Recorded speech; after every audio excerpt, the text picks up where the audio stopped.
Gecenin en gece saatleri, günleri tarumar ede dururken, ürpertilere yenik ellerin, ayakların,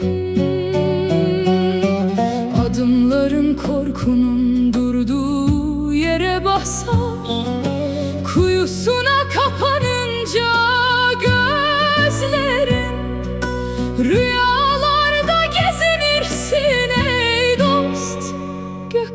sana gülümseyen yıldıza çevir alnını. Sevinçlerin şehrin dar sokaklarında, bütün duvar dipleri kahkahalarını düşürür.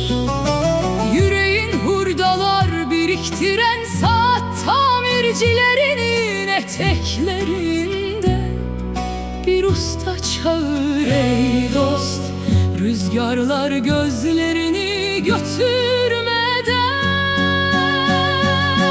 Saklı durur bende bir sen, iki odacıklı yüreğe, iki kara aydınlık sıcağı gelebilir.